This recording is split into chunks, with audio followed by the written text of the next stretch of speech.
Hello.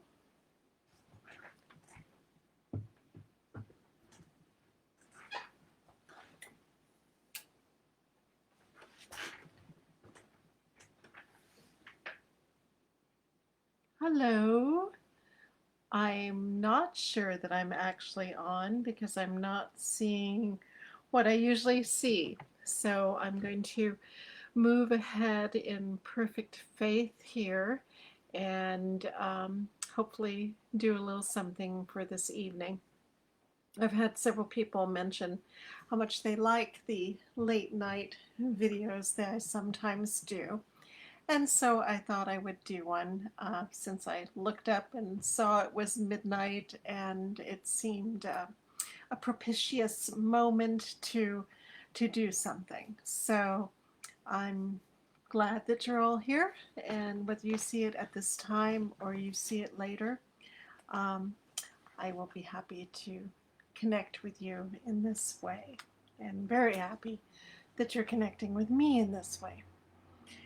It's been a long day filled with rites and rituals and memorials and many other things. And I, for one, am hoping for a pleasant and positive dream filled sleep. And how you interpret positive in terms of dreams is, of course, very much up to you. So I hope you have a meaningful rest, however that may manifest for you. And I think tonight we'll start with Lady Lorianne's Midnight song, which is not as well known as her Noon Rite song, which we do so many days here at Isis Oasis Sanctuary. Um, but nonetheless, it is the kind of opposite number to the noontime song. It goes like this. It is midnight, time to go to bed and dream. Dreams are never what they seem. You must dwell upon what they mean. It is midnight when you wake up at sunrise. Take the time to analyze, for your dreams are very wise. It is midnight. It is midnight. It is midnight. And as for many of us watching this, Lady Lorianne Vignier was one of our mentors and teachers, and the founder of the modern Temple of Isis and Isis Oasis Sanctuary here in Geyserville, California. And she has since passed away, but her influence lives on. Her teachings were very simple yet profound, and I'm always very happy to share them. And she suggests, for inducing a good night's dreaming, that you take a moment before going to sleep, that you place a glass of water at your bedside along with fragrant herbs to calm the body, relax the mind, and invite your dreaming spirit and guides to come forward. And I find that the dream blends are very helpful for this. If you use essential oils at all, it's very simple to assemble a good dream blend, or there are many that are offered by companies such as Tisserand, which I always like going to them because they were one of the first to really start bringing forth the spiritual value of essential oils long before it became kind of a commercial or multi-level marketing thing. Tisserand was really bringing forth some of the best scientific research and the best experiential research to provide a really good selection of fine essential oils. And I still trust them as a brand. And a lot of the time I do see things on the shelves that sometimes have clearly been adulterated. Especially, I hate to say it, if you see a collection of essential oils, they're often mislabeled. If you read very carefully, on the front it will say essential oil, on the back it will say essential oil blended with sunflower seed oil or something else, and you realize that it's not quite what you think you are getting. Now, I have no problem with essential oils going into carrier oils. As a matter of fact, that can be actually safer and better. My problem is that you are not paying pure essential oil prices for something that is already a blend. And so you need to be careful, especially if you're buying them in kind of the secondary market. Um, I enjoy buying essential oils at stores like Ross or Marshall's. Sometimes you can get excellent deals on pure essential oils, but sometimes the like gift sets and things you really need to look at very carefully. And don't be surprised if what you get home with may not quite add up in terms of what it said on the packaging. So, and that's not a particular manufacturer, it seems to be pretty widespread.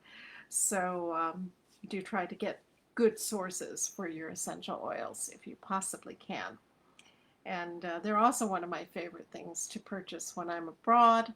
Not that I'm going to probably be abroad anytime soon, since very few countries would let me enter at this time.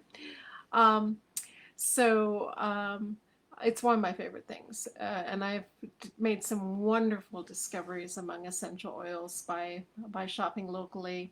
In Italy, I got this wonderful essential oil of Zagara, Zagara, which is a lemon leaf oil, which I found to be extremely helpful if you feel like you're coming down with a cold or something and you inhale some of that.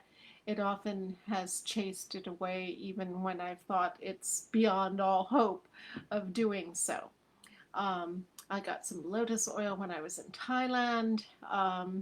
I've gotten some excellent Greek oils, an entire line from Apavita of Greek oils, primarily from the island of Crete, which is one of the places of my heart, which I'm missing very badly right now.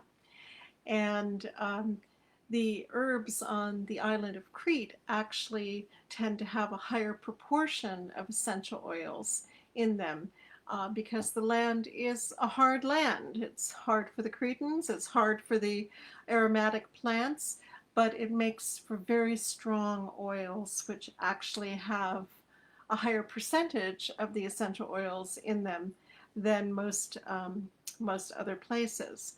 So the Cretan oils I'm very fond of, and they can be very potent and beautiful. And smelling them in combination, especially like the thyme and the oregano and some of the others, it does take me back to those dry and fascinating hillsides of Crete and elsewhere in Greece too. But Crete has a special spot in my heart. So you may find that a oil blend that is designed for sleep is often very favorable for dreaming too. And you can experiment with what herbs are right for you on that, what essential oils.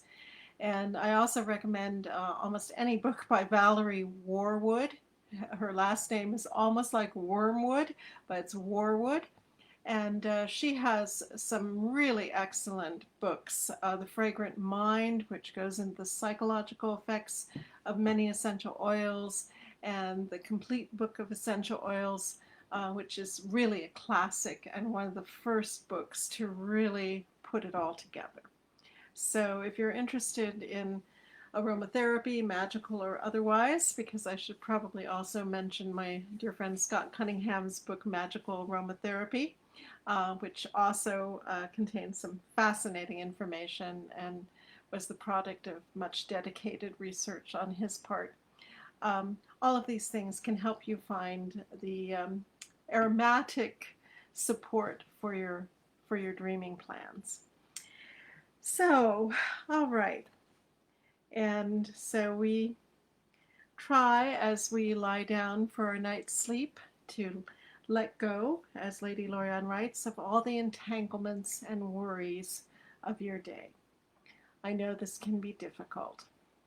What I find helpful is to lie flat on my back and just lay myself out very straight and just have maybe a little towel or something under my neck for support, and just settle in and relax into the night's sleep, and to just go after any sense of tension in my body and kind of give that a little bit of attention, and try to release it before I turn to dreaming or other activities. Just release them with a breath of Isis and just breathe it out as best you can. So you go into sleep in a sacred space and a sacred sense. And here's one prayer for dreaming that we've used in our temple to induce dreaming. And my computer is closing down, so okay, it's back. Okay, good. Honor to you, Isis, the keeper of the sacred portals of the great dream temples, the sanctuaries of revelations and inspiration. Fill my spirit with strength. Honor to you, Isis, protectress of your disciples in the dream temples of vision and healing. Fill my spirit with compassion. Honor to you, Isis, the oracle of revelation in the innermost part of my heart, the greatest one of powerful pronouncements. Fill my spirit with divine wisdom. Honor to you, Isis, guardian of sleep, goddess of dreams, bringer of visions. Awaken me in the dreams of the past and bring them to the present so that I may utilize them in the future. So when you bring yourself to sleep, make sure you have something to write down the dreams that you may retain in the morning, and to be ready to write without even really opening up your eyes, without even really moving. It's wisest to put all these things within reach and then just scribble without even thinking about it and hope that you can read it in a minute. But dreams are so ephemeral, and those little shreds often are all you have to follow back into a much deeper awareness of the dream that you just had. So try to capture those things. It almost feels like, you're pulling out of another world, and you might have a few threads tangled on your hand as you come into this one. And if you have those few threads, often you can use that as a guide, like Ariadne's thread in the labyrinth of the Minotaur at Knossos, the guide for Theseus. Often those threads can lead you back into a greater awareness of the dream world that you just left. So I hope this is the case for you. And I often have requests for the Goodnight Goddess song. So I'm going to close with that tonight. And I hope it brings you to a good and fruitful sleep, and especially a restful sleep. Put aside your screens and the lights and those little blue lights and the lights on your surge protectors and the lights on your equipment and everything. All of those things tend to disturb the sleep. And it's a wonder what a little bit of electrical tape over them can do, because generally you don't need to see if those are on or not. I have a very friendly fly here. Okay. All right. So we'll end with Goodnight Goddess. Good night, Goddess of the night. Good night, Goddess of starlight. Good night, Goddess, furl your wings. Good night, Goddess of all things. Good night, Isis, hold me tight. Good night, Goddess of starlight.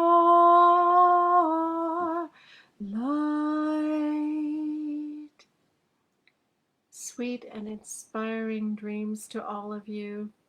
I wish you well. I wish you good sleep. I wish you good hope, and may tomorrow dawn with wonderful new insights, lots of energy, and purity of purpose as you go about your day. Goddess bless you. Good night.